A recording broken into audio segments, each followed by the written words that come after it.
I wish I knew how it would feel to be free. I wish I could break all the chains holding me.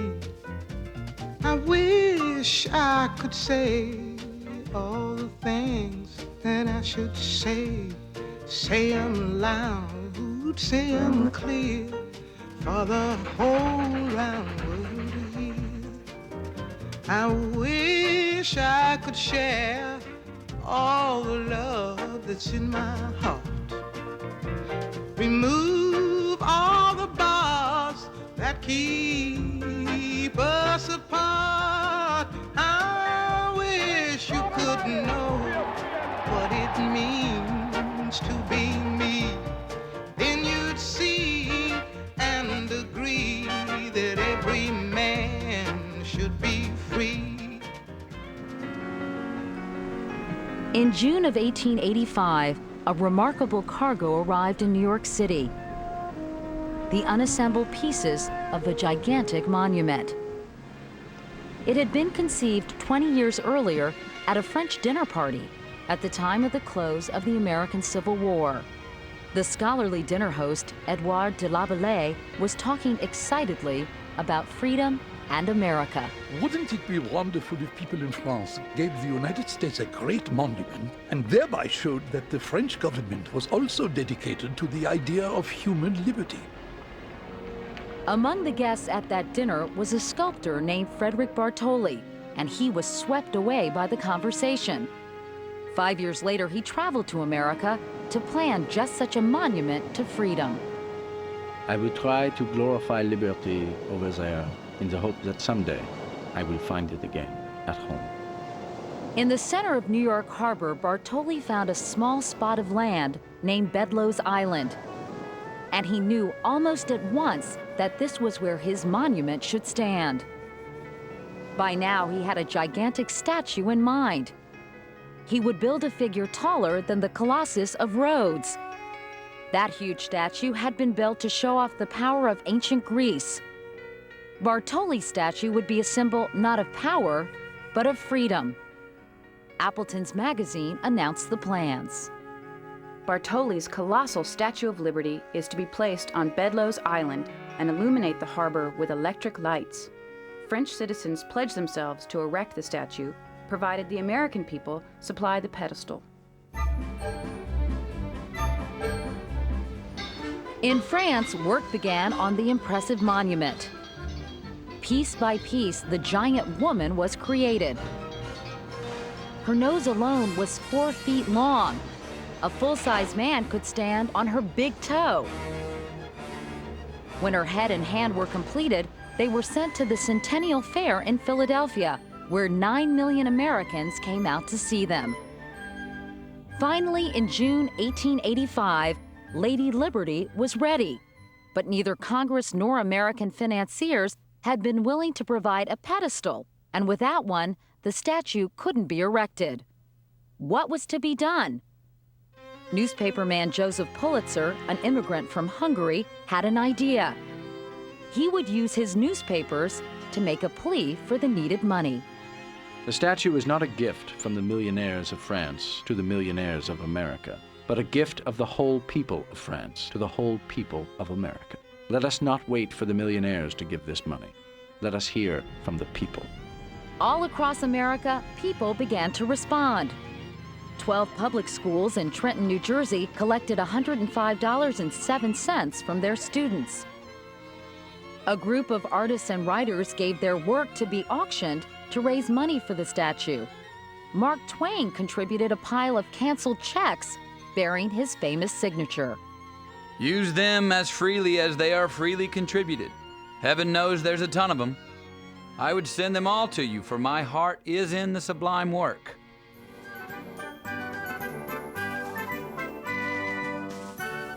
In 1886, with the help of millions of donors, the Statue of Liberty was finally erected on its new pedestal. Ever since, it has stood in New York Harbor, a giant symbol of American freedom.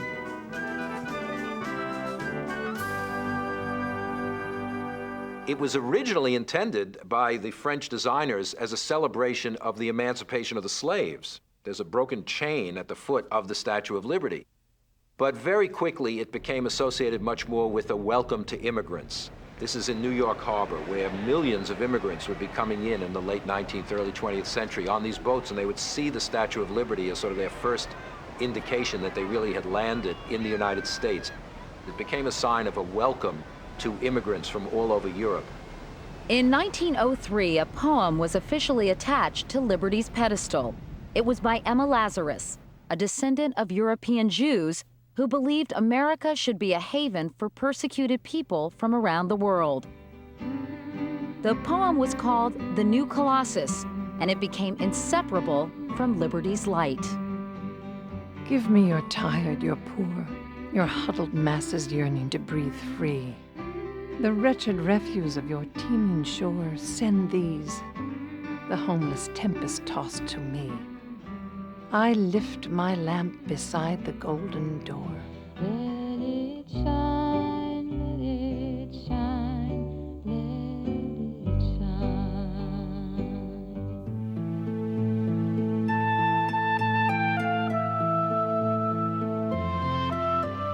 There was one group in America at the end of the 19th century whose liberties few seemed to care about.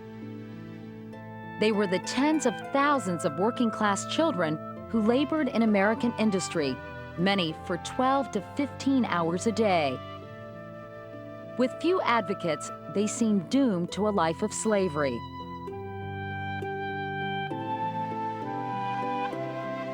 But then, in the 1890s, a tiny, feisty immigrant from Ireland who had lost her husband and children to malaria decided she was going to do something about it.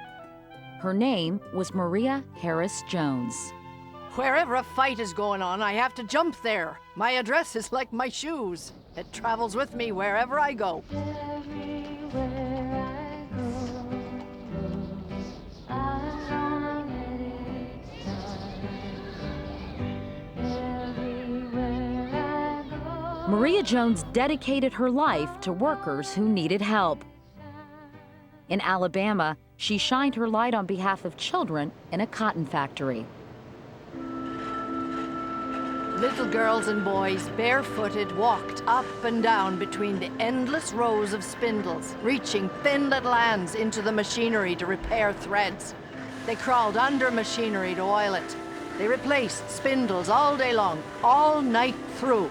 6-year-olds with faces of 60 did an 8-hour shift for 10 cents a day.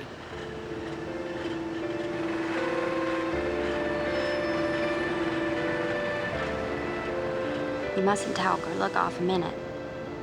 My sister forgot and talked, and just that minute her finger was cut off. And she didn't even cry till she picked it up. Once my little finger somehow got caught in the flax.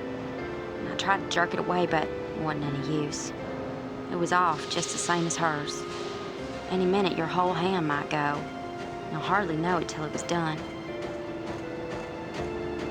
I have watched children all day long tending the dangerous machinery, and then when they are of no more use to the master, I have seen them thrown out to die. In 1902, Maria Jones launched a working children's march through the northeastern states, trying to raise money and public awareness. In Princeton, New Jersey, she introduced a 10-year-old boy to an assembled crowd that included students and professors. The boy's back was bent from carrying heavy loads. He gets $3 a week working in a factory, 10 hours a day.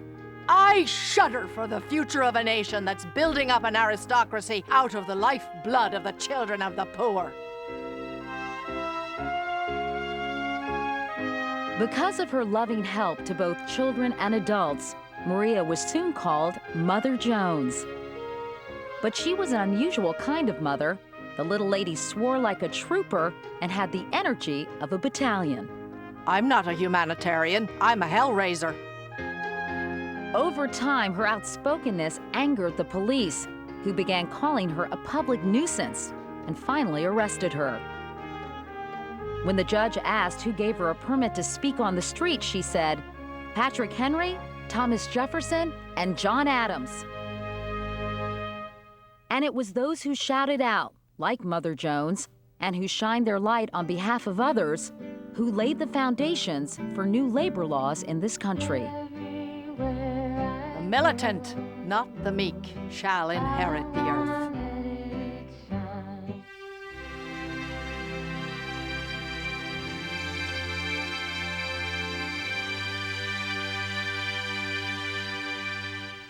One of the controversies involving freedom in the late 19th century came from the mounting abuses to the American landscape. Some people thought freedom meant the right to exploit the land and to care nothing about the consequences. The very existence of the frontier was in part to blame. It seemed as if it were endless, that there would always be new land to settle, plant, and use up. So wasting some of it seemed to make no difference. And in an age of powerful industrialists, there were few who seemed to care, except for someone like John Muir. Come with me along the glaciers and see God making landscapes. Muir had arrived in Wisconsin from Scotland when he was 11, and by his 20s was a machinist and an important inventor. But it was an accident that set him on his real life's work. Muir was working in a factory one day when a piece of metal flew into his eye. For a while he was blind and believed he would never see again. When he recovered, he said he would waste no more time. He would do what he loved most, live with nature. It was 1867, and he was 29.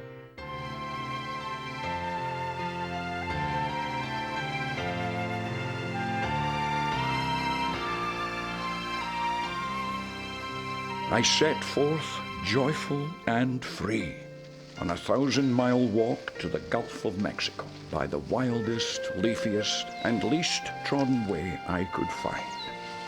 I might have been a millionaire. I chose to be a tramp.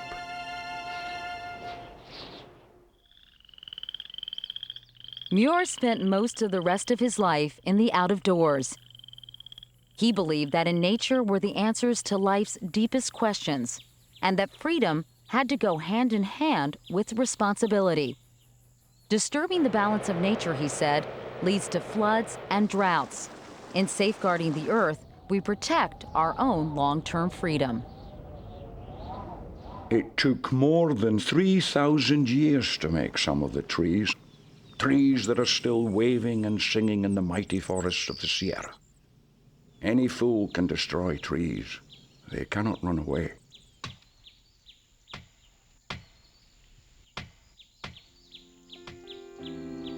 In the journals he kept and the articles he wrote, John Muir took Americans outdoors with him. He walked through much of the Grand Canyon, through Alaska, and through California's pristine Yosemite Valley. President Theodore Roosevelt was soon under Muir's spell. As president, I visited Yosemite. John Muir met me there, and I spent 3 days and 2 nights with him. There was a delightful innocence and goodwill about the man. He was a dauntless soul, brimming over with friendliness and kindliness. Muir's writings inspired the nation's first ecologists and helped give rise to our national parks. And in an age which seemed to care only about making money, he lifted up the importance of saving Earth's wonders. Thousands of tired, nerve-shaken, over-civilized people are beginning to find out that wilderness is a necessity, and that mountain parks are useful not only as fountains of timber, but as fountains of life. As long as I live, I'll hear waterfalls, birds, and winds sing. I'll acquaint myself with glaciers and wild gardens and get as near the heart of the world as I can.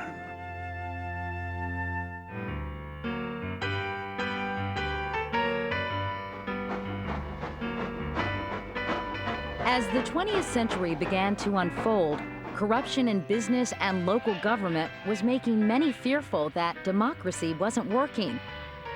In response, a group of writers and editors began to uncover and report on the nation's many problems. President Roosevelt called them muckrakers. Men with the muckrake are often indispensable to the well-being of society. The muckrakers, they were the pioneers of what we would today call investigative journalism, using the power of the press to expose abuses. This is an era, of course, when the press is much more widely distributed than in early American history. There are national magazines, there are hundreds of newspapers, mass-produced with steam-powered presses and everything. They were exposing the ills of industrial society, and through their journalism, they reached a mass audience, and they helped to mobilize public opinion to try to right these wrongs. One of the most prominent muckrakers was Ida Tarbell. When Ida was a girl, she wanted to be a scientist, but like most fields, science was for men only. So Ida became a teacher, then found herself burning for something new to do. She tried writing, and eventually came to the attention of a leading magazine owner and editor named Samuel S. McClure. McClure is very taken with my work. If he wants me and has the money, he can have me.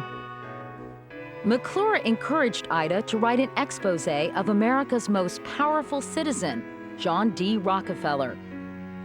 Rockefeller was the country's first billionaire, and his company, Standard Oil, virtually controlled the nation's oil industry.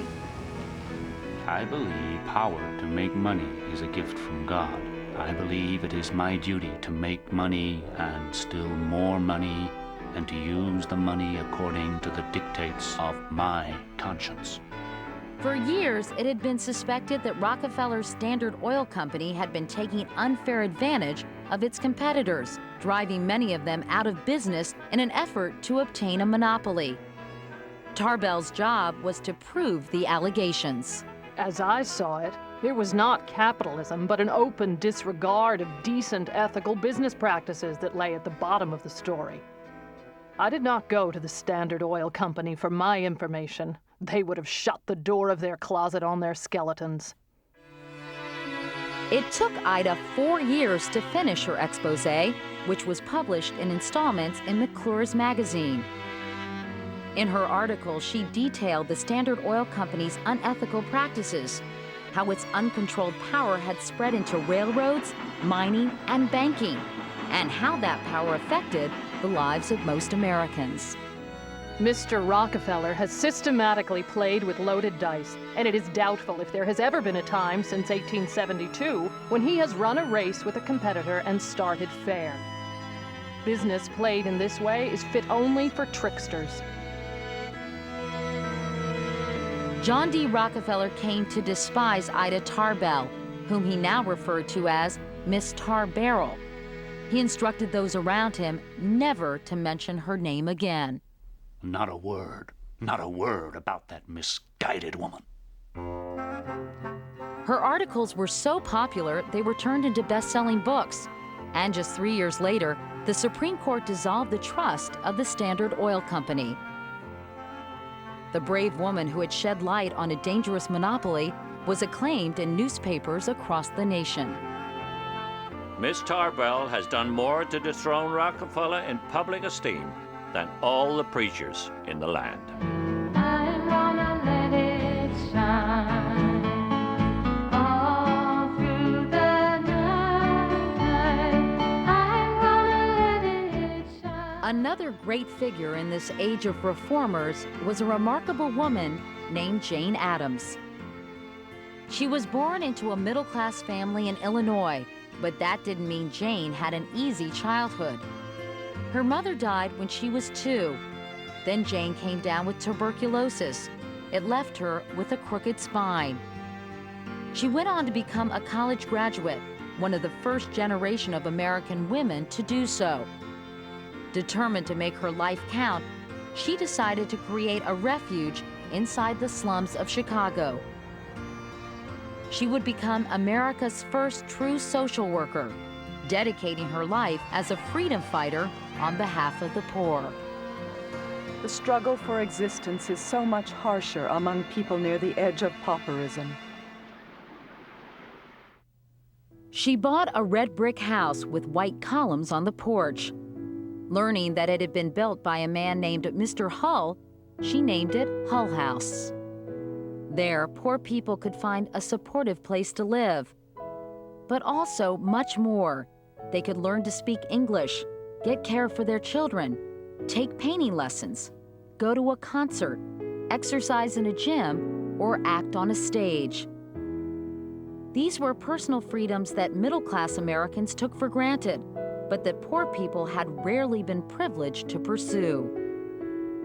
Jane Addams started clubs so working boys and girls could have fun and learn too. And she convinced Chicago to build its first public playground. Over the years, she became the best-known reformer of her day. Middle-class reformers like Addams actually, instead of just trying to assist people from afar, went into these communities and lived among the poor. Addams was a crusader throughout her life. She was a pioneer of the idea that the government ought to step in and guarantee higher wages for people and better working conditions and old age pensions. She really was one of those people trying to expand the boundaries of freedom to include the downtrodden who were excluded from it. In 1931, late in her long life, Jane Addams became the first woman ever to be awarded the Nobel Peace Prize. It was another mighty victory in the story of freedom in America.